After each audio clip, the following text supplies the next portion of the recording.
Hello everyone and welcome. Thank you for joining us this lunchtime to talk about once a day milking. I'm Kate Harris. I'm the Knowledge Exchange Manager for AHDB Dairy based down in the southwest of England. Just before we start, and while our speakers and attendees get settled in, we'd just like to run a really brief poll for our audience. Since the easing of restrictions and being allowed to get back out and see you all face to face, we have noticed a drop off in numbers of farmers coming to face meetings. And we'd just like to gauge your opinion as to why that might be. So if you could just take a few seconds just to have a look at the poll. So what is preventing you from attending face-to-face events at the moment? And if you could just choose the one that's the most applicable to you, it would be really helpful for us.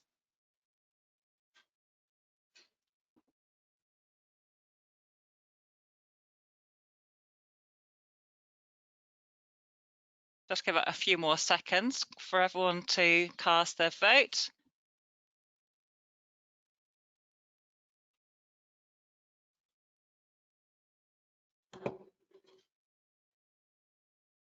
And I think we're about done. And so I think the majority of people, 42%, said there hasn't been an event in my area that they were particularly interested in attending at the moment. What I'm going to ask you all to do, if you don't mind, is there will be a feedback survey at the end of the webinar, and we would really value your ideas and suggestions as to events that you would like to see happening in your part of the country. So please do take a few seconds at the end to complete that. That would be really helpful. Thank you very much. So before I introduce our speakers today, I'd just like to go through some very brief housekeeping, just a couple of slides. So all attendees will be muted throughout. There'll be opportunities to ask questions in the question box, which I'll go through in a couple of slides' time. The webinar today will be an hour long and we'll be wrapping up by 1:30. The webinar will be recorded and it will be available on the AHDB Dairy YouTube channel in a few days' time. I've already mentioned the survey, so please do complete that at the end. And if you are a Dairy Pro member, please do type your name, your farm name, and your membership number in the questions box, and we can make sure you get credited with those points. If you'd like to ask a question, you'll see on your screen an orange box with an arrow in it. If you press on that and expand, you will see a questions panel where you can press the drop down button, type your question in and press send. Please do ask your questions throughout. They will be anonymous, so be brave. There's no such thing as a stupid question, and so please don't make the opportunity to grill our speakers as much as you can within the next hour. I'd like to go on now to introduce our speakers. So today we're very grateful to be joined by three speakers: David Williams, a dairy farmer from the Welsh border; Keith Davis, a dairy farmer from Gloucestershire; and Piers Badnell, the Partial to Profit consultant with LIC. So today we hope to give you some facts and figures, as well as some first-hand experience of running a once-a-day herd. Each speaker is going to give a short presentation of about 10 minutes each, and then at the end we'll have lots of time for discussion and answering all of your questions. If we do have too many questions to get through within the hour, then we promise we will get back to you individually to ask those questions over the next couple of days. But you haven't joined today to listen to me waffling on any further. So without further ado, I'm going to hand over to Piers to get us started. Over to you, Piers. Thank you. Thank you very much. Can I have the next slide, please?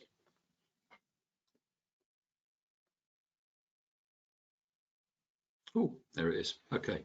So why once a day? I split this. There's quite a number of reasons why you'd go once a day, so I split this into sort of three areas: people, cows and financials.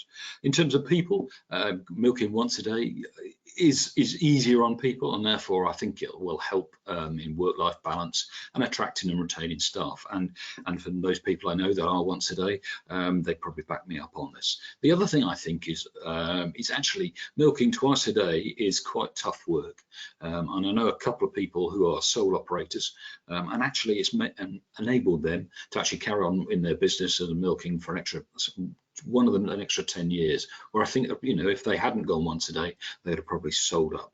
5, 6, 7 years ago. It does enable you to have more time overall to look at your business and also do things outside your business as well. In terms of cows, in situations where there's long walks or there's steep inclines, etc., the once-a-day option is quite a good option. I mean, in terms of cows walking, anything more than 2 kilometres, there's quite a lot of energy used by the cow to walk. Basically, on flat, it's 2 megajoules for every kilometre. On rolling sort of country, that would be 3 megajoules per kilometre walked. And if you're on really steep ground and steep inclines, that's up to 6 megajoules. So say if your first paddock is 2 kilometres away, on a flat, that's just walking there and back is 8 megajoules a day, which would be about a litre and a half. And if that's really steep country, that would probably be about 24 megajoules, so it's 4+ litres. So in terms of those sorts of things, it's quite important and a way of actually fully utilising the amount of grass and the energy that the cow can graze. In terms of genetics, and I'm talking more about the sort of grass-based genetics. I think there was some work done in Brittany a number of years ago with Holsteins, but I'm not really a favour with that. But certainly genetics, the Jersey type animal, she can carry about 25 to 26 hours worth of milk, as opposed to the Frisian, which is 22 to 23. So the more Jersey type would potentially be more applicable. Having said that, I do know of a couple of British Frisian herds that have gone once a day very successfully. So that's just something to be aware of. I think one thing we ought to be really aware of when we're talking about cows is actually about cell counts and mastitis.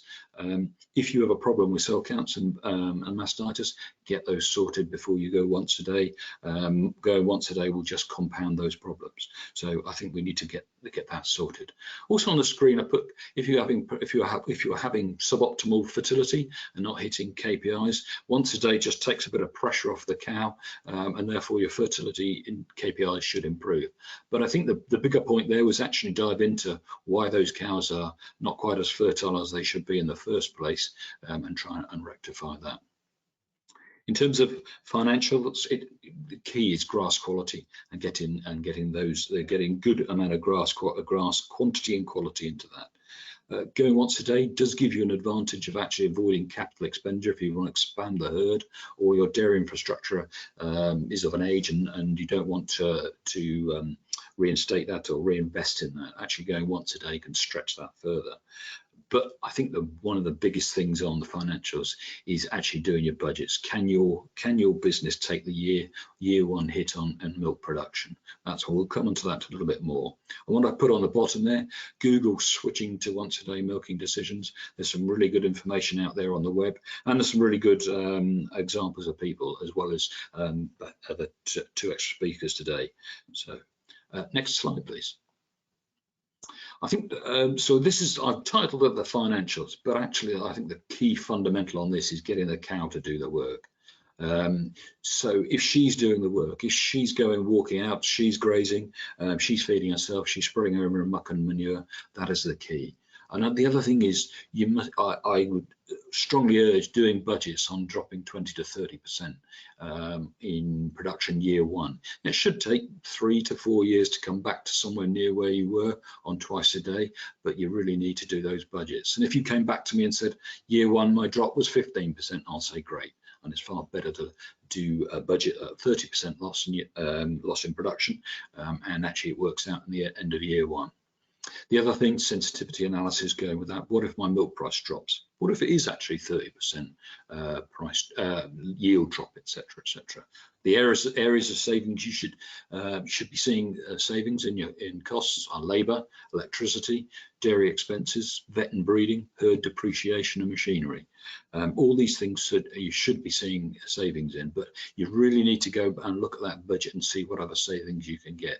Don't think that just because you're going milking once a day, that'll be 50% less of the time in the parlour. It's probably nearer 60, 65%, because obviously it takes longer to get the milk out. And David and Keith will probably talk you through a great deal more on that. So CFP, comparable farm profit.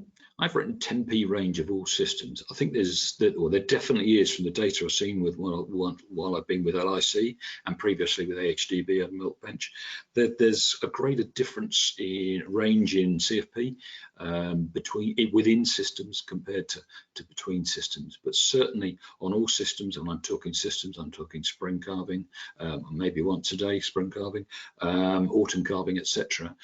There is a 10p range from top to bottom if you take the real outliers out. And in terms of pounds per hectare, that'll come to 800 to 900 to 1,000 pounds a hectare. So it's being good at it and good with what you're doing. But yes, so there shouldn't be a drop in profitability, but it depends where you're starting out. And I think it comes back to percentage of grass in the diet. I'm just quoting that. If we look down bottom right, David Becker, his work from Southern Hemisphere, and looking at some of the GB data, percentage of grass in the diet is a profit driver. Next slide, please. So coming back to changes in production year one, I sort of went around the web and look at anecdotal data and look at all the data I could find. In terms of litres you'd expect in that year one, New Zealand they'd say 21%, but the UK and Irish work looks at 20 to 30% decrease in actual production in terms of litres. In milk solids, that transpires to 17% in New Zealand and 15 to 20 decrease in UK and Ireland, so those really sort of match up. Milk fat and protein percentages will rise. So I alluded to some of the genetic side of it earlier. Production loss per breed, there is a variation. As I said, the Jersey cow can actually hold more milk, so you would expect in her udder over time, so you would expect less of a drop in production in that cow. But yes, as you can see, the volume 24% for a Friesian, crossbred 19 and 17 for the Jersey, etc., etc. But that's not to say that we should, it's only for once a day, only for Jersey herds. Excuse me. I've seen very successful black and white herds once a day. Next slide, please. So one of the key fundamental drivers in profit in a grass and block calving situation is about breeding performance. Now, going once a day, as I said to you earlier, just if you're having problems, go back to your KPIs and delve into those. But actually, going once a day should actually lead to slightly better fertility results. One, that's both better body condition and lower stress. Next plonk, please. Move it on. And again, please. And so these are some of the data that I've trawled around and found. Submission rate should increase, conception rate should increase, 6-week in calf subsequently will increase, and empty rate should decrease. If you like to next slide, please. So this will give you higher days in milk. So basically, that will be more milk for produced by the herd over time, but also I think there's less replacements required. There's less pressure on the cow. There will be fewer cows going out, and so there's quite a marked saving in replacement cost. Replacement cost actually sort of tends to hide in the figures, but when you pull those figures out, the cost of replacing a cow is quite significant. So that will help with overall profitability end. So feeding for once a day milking cows. Year 1 and 2, early years, there is a slight reduction in the requirement for the cow per cow to eat. I mean, fundamentally, that's linked to her drop in production. But I would suggest that actually you can increase cow numbers or slightly overstock in that year 1 and year 2, because when we look at a twice a day herd, what we can't say this cow will do well once a day, that cow won't do well. So you probably have a higher cull rate on some of the cows that don't actually perform quite so well on once a day. And over time, as the business becomes more mature, you will end up with that cow that suits the once a day. So the first couple of years, perhaps increase the stocking rate by 5 to 10% to take into account cows that won't suit the system, that will then depart, and also because of the slightly lower production, there will be slightly lower feed requirement. But that's that only lasts for a couple of years, and then if we still remain with the higher stocking rates, and if that does mean we don't grow more grass, be aware of overstocking, because that will affect each individual cow and cow production. I come back to a high percentage of grass in the diet again. One thing that's really important is with the once-a-day herd, especially mid to late lactation, if you end up with feed shortages or management around heading in June isn't quite as good as it should be, or we have challenging periods like we did in this year, if the feed quality drops in terms of quantity or quality in that mid to late lactation, that cow will, when it goes back to better plain nutrition, that cow will not come back on her production. What generally happens, she'll put that extra energy into body condition. So your grassland management and grazing management does have to be spot on to make sure that we keep that quality going through, so we don't get that. The 12 and 24-hour breaks, that can usually split a discussion group halfway down the middle, which one's best, but both are applicable and both can work. Next slide, please. So what is achievable? 400 kilos of milk solids per cow as an average, and a herd average is quite achievable. It's very achievable. Some top cows with 550 kilos of milk solid. The UK, Irish and New Zealand data all says the average is around about 320, but 400 kilos is certainly possible. There are people doing that. I think that comes more as the herd matures and more lactations are once a day, then you will be selecting and you will be finding the right cows. But I think what's key there, I think with once a day milk recording is quite important, so we can actually spot and pick out the cows that are doing really well and those are cows that are underperforming. And those cows that are underperforming, they're not suitable and it needs to be moved on. But there's quite a range of milk solids within a herd. What we want to try and do is certainly breed from the better and remove those that don't suit the system. And as it says, there's a huge variation from farm to farm. Next slide, please. My final thoughts: cow must do the walk. The cow must do the work. If you do too much work around her, that implies that the labour will go up, machinery will go up, and then you're hitting into and increasing your cost structure. If you're a tank watcher, don't do it. Do budgets and do sensitivity analysis. Can your business take the first couple of years? Autumn calving once a day. I've not come across anyone. I've been asked a couple of times, would it work?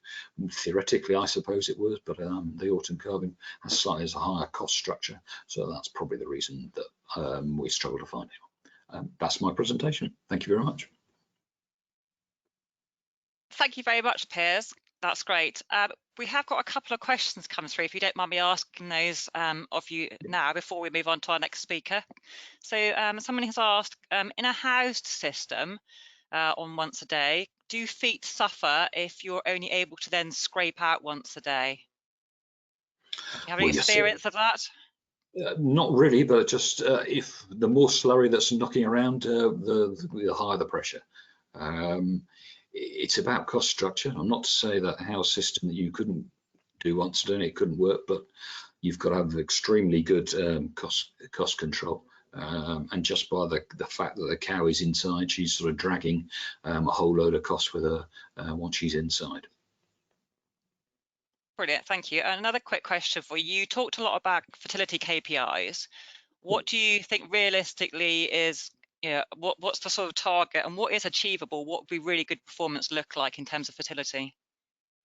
Well, the four key targets: 6-week in calf, 78% plus, 90% submission, 60% conception, and on 12 weeks, less than 6% empty. That last one, within my clients and discussion groups, the first three, most people get fairly close. The final one, the empty rate, is the tough one. And actually, I think once a day, that just helps that cow to achieve that. So those are the targets. Brilliant, thank you. That's great. Thanks very much, Piers. That's a fantastic start.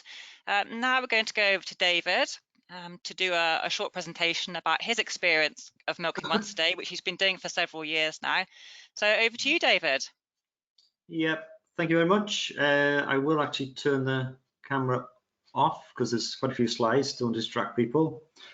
So Welcome to Cloud Offer. So we've been spring calving for over 20 years and we're now in our 11th season of once a day. The herd is a Jersey Friesian crossbred. So we're a family farm. It's an older picture. It's myself, wife Carol, daughter Vicky, and Sue, Carol's sister, plus 2 of our now 3 granddaughters. I'd like to highlight the fact that we are tenants with debts to pay, so we have to make a good profit to meet our financial commitments. The mission statement, where we wrote that when we started spring calving, it was what we intended, what we were looking to achieve, and then the 4 measures by which we judged it by. Once a day milking helps us to achieve it easily, more easily. Next slide, please. So where are we? The farm is in North Wales. It's 7 or 8 miles on God's side of the border. As you can see, much of Liverpool and Manchester area is within commuting distance. 40% of the grazing platform is across a busy road that joins onto the motorway network about a mile from the farm. Slide, please. The road crossing.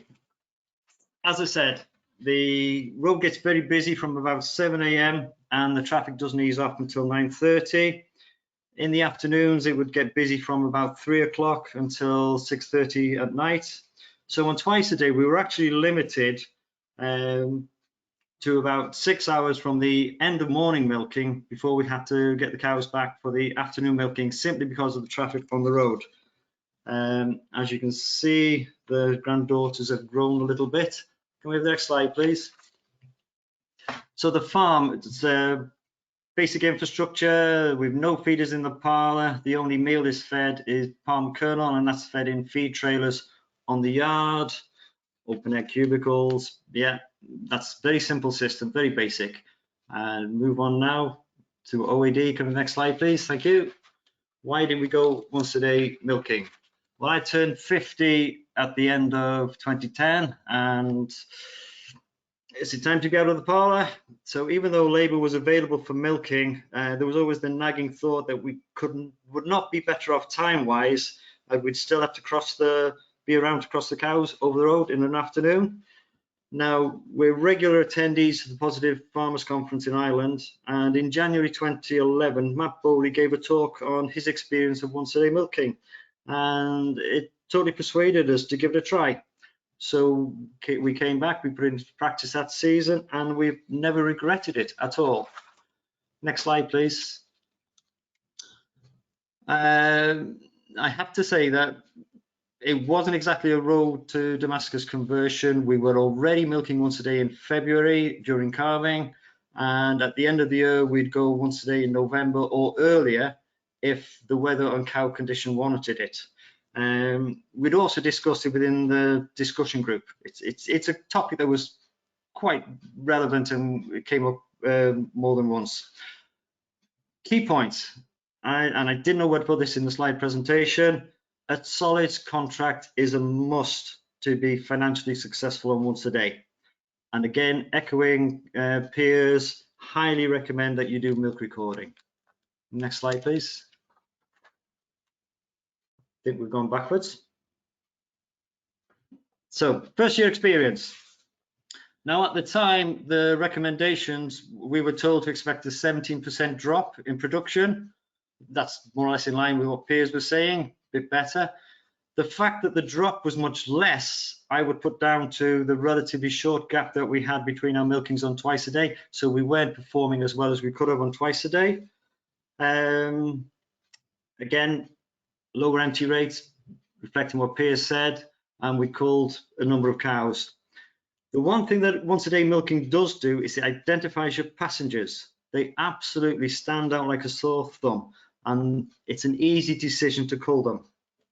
And I should also point out it was in April this year that Vicky decided to come home and join the business. This year? 2011. Next slide, please.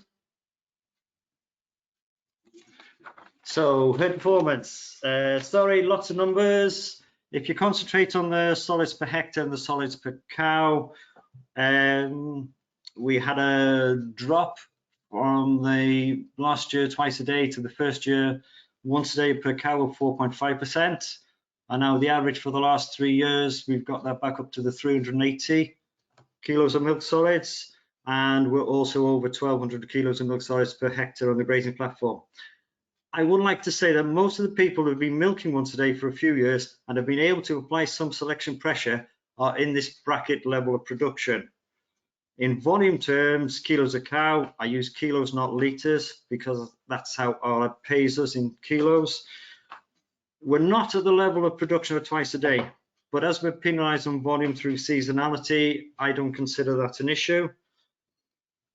Days in milk, 264 days. So the scope there, as Piers said, 400 kilos of milk solids is achievable. We milk record, our better cows are doing over 500 kilos of milk solids. Yeah, the production is there, it's quite possible. Highlight somatic cell count.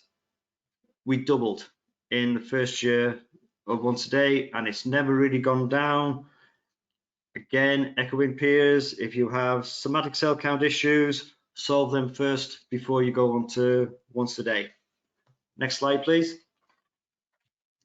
Right, I've put this one in for those of you who are not used to thinking in terms of kilos of milk solids. This is our production put into standardized milk. The relevant line here, I think, is the milk and forage. So we're currently producing 4,700, 4,800 kilos from forage. Now, it doesn't matter what system you operate. If you can produce that amount of milk from forage per cow, then you've got a profitable system. Again, this is less than 207-day lactations.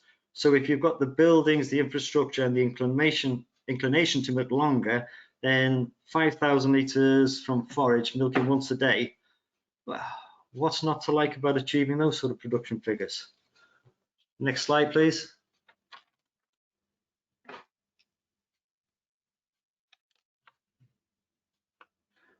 Yep, fertility figures. This is what Piers was talking about. This is our 5-year average. Stick on averages because weather has a big impact on what you can achieve. As I said, the numbers are there. The only intervention that we do is we metro check and an iodine washout. Sue does all that. She also does all the AI. So we have a 6-week AI period and 4 weeks running with the stock bulls. Okay, next slide, please. Herd health. Mastitis cases, again, those are the numbers. Cases per 100 cows. Health benefits, first of all, yep. No cows dried off because of poor condition. I should say we run a second herd. It's no more than 2 rows in the parlor. It's a 24-48 parlor. So in that go the high somatic cell counts, the cows on antibiotics, and any lames that we've got. Mention of lameness, we've no digital dermatitis, so our lameness levels are low. From a herd health point of view, I should point out that we've been a closed herd since going spring calving in 2001. I'm sure that helps. Next slide, please. Right, the issues, potential issues if you're going once a day milking. Again, Piers raised some of these. Milk cooling, so you're going to be putting twice the amount of milk into your tank than it was designed to cope with. So can the cooling system cope? In our situation, we put in a second ice bank for the plate cooler. Maybe we could have put in bigger compressors, more capacity, I don't know. It's something you should definitely consider, and it's something you should speak to your dairy engineer about. Milk flow, there'll be a lot more milk going through your milk line. Would it cope and be able to maintain the vacuum level? Probably only an issue in the older parlors, but it's something you should be bearing in mind. Frothy milk, again, is quite common with spring calvers. It's worse with once a day. We have a variable speed milk pump and we leave it in the wash mode all the time to cope. Somatic cell count, that's been mentioned. Yeah, just be aware of it. And again, milking speed. Cows take longer to milk out. So again, it's not halving your milking time. Your milking will take a little bit longer. And then the final slide. And there's nothing I can add to that, really. Thank you very much. And I'm finished. Thank you very much, David. That's fantastic. And it's great to hear from someone with plenty of first-hand experience. And we do appreciate you sharing your figures with us as well. We do appreciate being able to see those. A quick question for you before we move on, David. We've had a few questions coming in. Is it better to milk a cow once a day for her whole life, or would a twice-a-day cow swap easily onto a once-a-day system in your experience? Yeah, got to go back now. We haven't got any cows here that were milked twice a day ever. When we used to do it, yes, you'd get your drop and then they would come back a little bit, but not that great. An awful lot goes on the cows. We would normally peak around the 20-21 litres of milk. 2013, we had an awful spring. The production snow, average cover was 2 foot of snow on Magic Day. The milk dropped to about 8-9 litres. They did come back, and I think we peaked about 17-18. They will come back, but it is selection pressure. The cows will select themselves for the system. It is that simple. Yeah, was that the question? Yep, that's brilliant. Thank you very much. I just wanted to grab your experience of that because I know that's something you've done. Thank you very much, David. We'll come back to you in a second to do the questions at the end. Please do keep your questions coming in. We've had several, but we're happy to take more. So please do type them in the question box. And our final speaker today, Keith Davis, we're over to you. How to do? I'll turn my camera off like David did because I'm frightening people to death. Yeah, we are Lydney Park Farms is a in-hand estate farm owned by Lord Bledisloe. We went grazing originally. We were actually originally from 1997 at this facility until 2007, and we were actually an American-style fully housed system. And we changed to a grazing-based system in 2007 with 400 cows. At the time, we were on a liquid contract, and we were sorry, the slide moved on. Can you move back a slide, please? Because it's just to remind me. The slide is to remind me, not the anybody else. That's right. Just stay on there if you could, please. Yeah. We were on a liquid contract, and then we moved slowly over the next few years to 800 cows because we found that our replacement dropped from, we were originally running a replacement when we were fully housed of about 25-26%, and our replacement dropped to 20% when we went onto a grazing system. So we were moving up cow numbers. By 2012, we were at 800 cows milked through a facility that only had a 32-point rotary parlor, and also housing for 700 cows. Can you move on, please? So at that point, we had realized that the grazing-based system was working tremendously well for us, and actually the dairy farm was making very good money. And we were, up until then, we had beef. The sheep had gone a few years before, and arable. Well, the decision was made that actually what we needed to do was actually milk the whole farm as much as we could. So there's quite a sizable grazing platform of 299 hectares that we could milk cows on, and then there was also about another 150 hectares that we could rear our young stock on and use as a support block. So we would take but the only way of doing it, because the estate didn't have any appetite for a large investment in putting in a new milking parlor and putting up more housing for the cows, the only way we could comfortably do it was go on to a once-a-day system. By now, we'd actually moved on to a good cheese contract, which was paying very good money for our solids milk, because from 2007 we've been crossing everything with jerseys. So in 2012, we moved to half the herd to once a day, and the other half of the herd stayed on twice a day. And that was so successful with the twice a day, well, the once a day herd. In 2012, we shifted the whole herd to once a day in 2013. That was at that point we had, I think it was about 850 cows were milking once a day. We were on a good solids based contract as well. When we come to fertility figures and those sort of things, Piers has gone through them, David's gone through them. Ours would have been very similar. The only thing that I would say, in our first year, our cows did lose more milk than David did. We were somewhere around the 24-25% of loss in our milk solids, but actually that came back quite quickly in subsequent years. So by year 2, we actually jumped back up to only a loss of 15%. And year 3, it was, I think we were at 12 then. So it came back fairly quickly, but we did lose more initially. We also, and a thing that we initially, well, we didn't really struggle with, but we found quite different, because when you're milking cows twice a day, it's the time to move the cows to a fresh break is pretty much decided for you most of the time, and that is at milking time.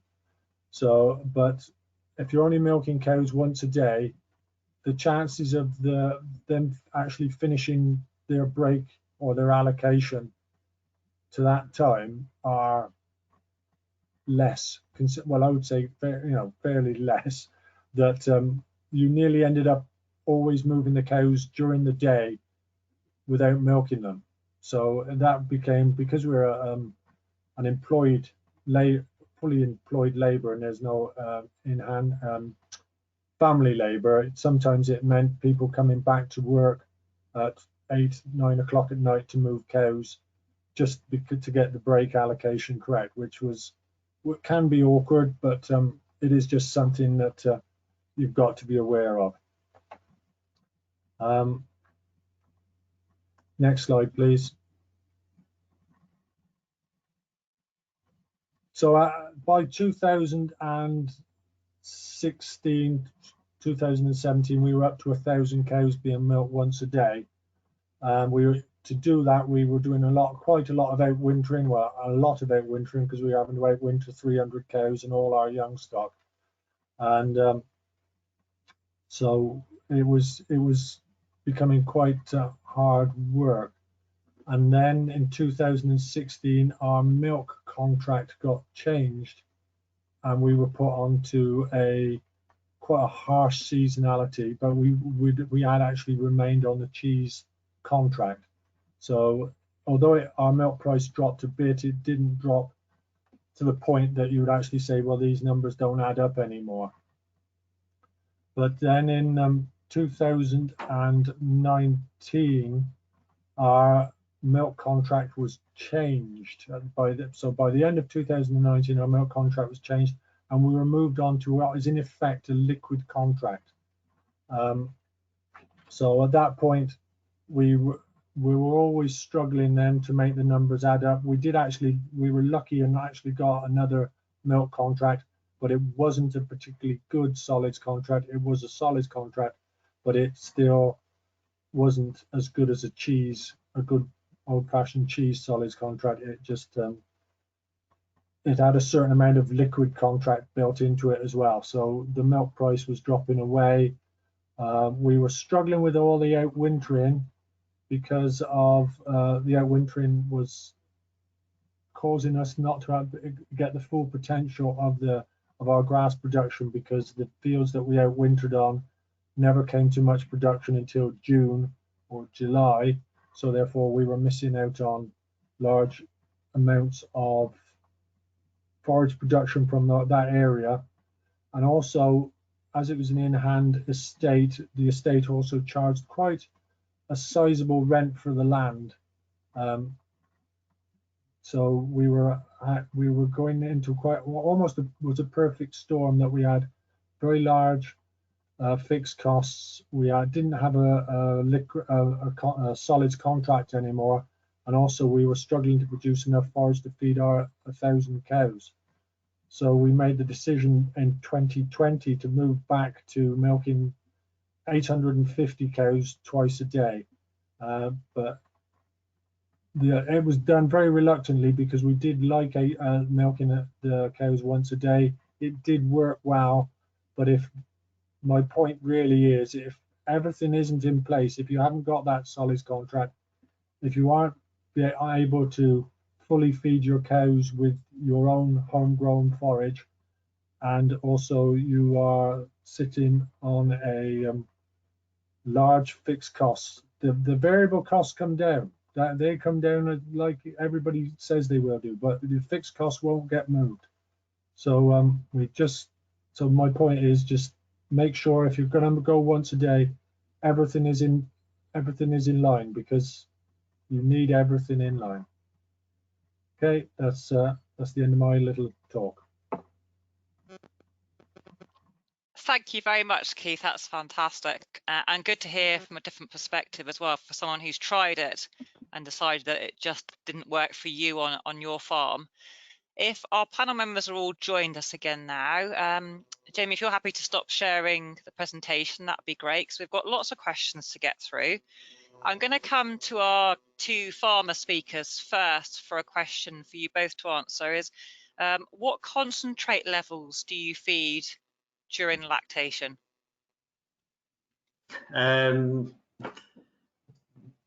We use AgriNet as a grass manager. Carol does all this, and she does the calculations, and if there isn't enough grass, we put in palm kernel and silage to balance the ration. That's all we use, just palm kernel. Guesstimate how much goes in the trailers, and that's it. So I should say, we usually average probably 400 kilos per cow per year. Okay, that's great, thank you. What about you, Keith? When you were once a day, what were you feeding? Well, along the lines of David, really, we only fed concentrates to fill the feed gap. If we couldn't grow enough grass, concentrates were put in. So if we were only capable of growing, only had enough grass to feed 16 kilos of dry matter, and the cows wanted 17, we gave a kilo of concentrates. But we don't feed palm kernel. We would feed a 14% protein cake through the summer months, and in the spring and autumn it'd be 16%. The spring we actually had one that's got 1% mag in, so in the spring we were always feeding at least a kilo of cake a day to make sure that they were getting their mag. That was our way of getting mag into the system. And in the autumn, as I say, we're 16%. We fed a bit of cake then to basically just try and keep them milking a little bit better. Through the year, we averaged between 200 and 250 kilos of concentrates per cow. Okay, that's great. Thank you very much for that. Piers, I was going to come to you now. We've had a few questions in from people who have all year round calving herds. What do you think is the viability of milking twice a day for the first 100 days or so of the lactation, then moving to once a day? Or alternatively, we've been asked about milking once a day during the spring and summer months. Crikey, that's a good one. Let's go with I just looked at some of the data, because one thing on a spring system, one thing that works is actually going once a day, just for say 3 weeks or 6 weeks, just to help, with calving through the busy period. So the first 3 weeks, there's a yield penalty in terms of milk solids of 1 to 2% over the whole lactation. 6 weeks, that will be 3 to 5% over the whole lactation, drop in milk solids. And if you just do colostrum, that's about 2%. So yeah, that's it. I do know someone who's once a day, who went once a day and he calved all year round, and he was once a day well, calving all year round. He was the only person I know. I think it comes back to what, as soon as you put a cow in a shed, there's a whole cost structure that goes with her. You know, there's a cost to keep her in a shed. There's the feeding, the addition of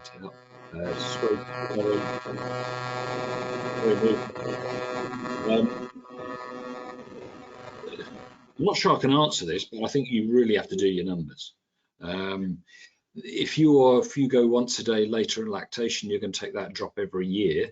And actually, I think I'd like to ask Keith and David what do they think on that going once a day later in the lactation, because you're going to take a hit every year. So to me, almost you either go for it and be full time, or you don't. But I will pass this over to Keith and David because I'm not sure I've answered it particularly well. I personally think an almost ideal system for somebody starting up would be to be block autumn calving, and then when you turn the cows out April, May, June, go once a day. Your seasonality issues won't be there, so the financial hit won't be as great. Your milk quality would be enhanced because they're milking once a day, and you're also free then to get silage and everything else done at the time. So you've got more time, and it just gives you more time. I mean, one of the reasons I do all the numbers is because I've got the time to play around with them, and it gives you it takes pressure off the system, and you have time to do things. It's that simple. Keith, I don't know. Dropping back to once a day in the autumn for us is always something that we look at. But now we're on twice a day. We used to do it before, but we are always struggling with sow counts when we get that far into, because the dilution factor of the milk seems to have drifted away. So it is always something we're very wary of, is at the end of the lactation dropping down to once a day, because it seems to push our sow count higher, and we end up going off cows that are high sow count cows. So we don't end up with all that we'd like. Okay, can I think I'd like to back up both what Keith and David said, and I think David's for those all year round and house, I think David summed it up well. Actually, cows out in the spring, there's your opportunity. Thank you, that's great. We've had several people ask the same question about whether you considered or what your thoughts are on milking 3 times in 2 days or 10 times in 7 days. Was that a consideration for either of you, David or Keith? At the time, there's a work being done on that in New Zealand now. At the time, it wasn't, we hadn't heard of it, and would probably still have gone once a day because our issue was the road. And now we're achieving the production we were doing on twice a day. Why should we put more milkings in? I do know people that are trying it, and I can see why it works. And if the labour is your issue, then why not give it a go? I mean, because everybody that works on our farm is family, we all appreciate the afternoons off. That's a fair comment. I think, Keith, what about yourself? Well, the exact opposite of David is that all our labour is employed, and it was actually one thing that we did look at initially with our drop back, well, going back to twice a day when we left once a day, was should we go to 3 and 2, and it was a close run thing, to be honest. But what made it quite difficult is that people don't get regular hours, and so they start getting, well, am I milking, am I not milking? They don't get they get out of the rhythm of they're on earlies or they're on lates. There is no such rhythm really with it.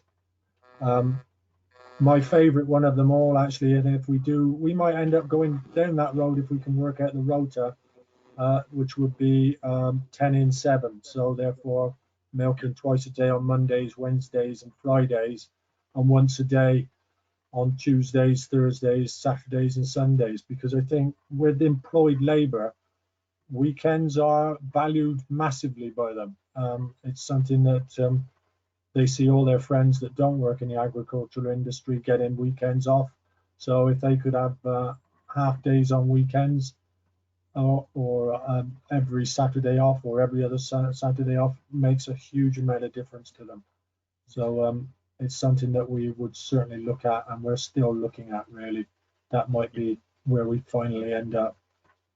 One quick mention, when we went, before we went once a day, it was not long after we went spring calving, there was some work in Ireland saying that you, from September onwards, you could take one afternoon off a week from milking, and it didn't affect your final production.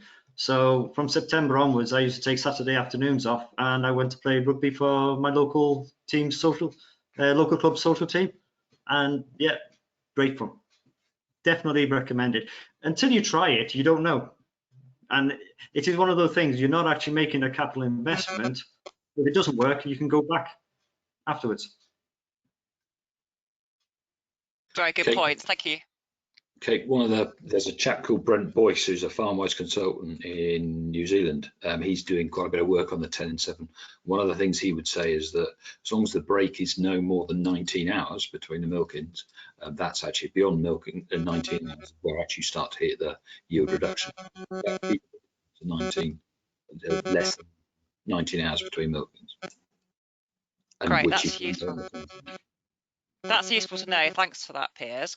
Another couple of questions for our farmer panelists. Do you find that your back to scan results are lower due to having more time to clean the parlour? No. No change. That's a definite no. And a couple of other questions around. So do you find that you have healthier calves due to cows being less stressed on a once a day system? Have you found that? And what about colostrum quality? How has that impacted? We don't measure. We never test the colostrum, but then when you're talking of an average milk solids percentage of getting on for 10%, we never felt the need to. I would say we're BVD free as a herd, and that's probably the biggest impact we had on calf health. When we did that, that would be first few years into spring calving. That was dramatic. The difference after 3 or 4 years of vaccination for BVD, in order to stop abortion, actually to improve our conception rates. That was the biggest impact, I would say, on calf health, getting rid of BVD. Thank you. That's great. Yeah, no, we've never really had massive problems with calf health anyhow, so it's difficult to say whether they're better on once a day or not.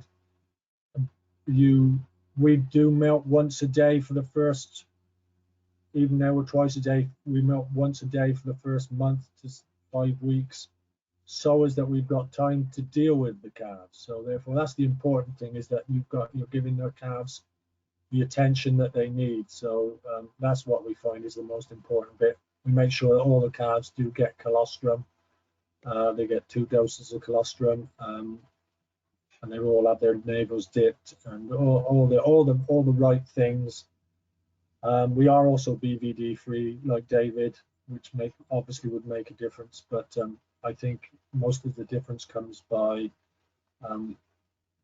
just making sure the calves get enough time. We do actually test the quality of the colostrum, and we very rarely find anything that isn't up to standard. Even our heifers' colostrum quality is fine.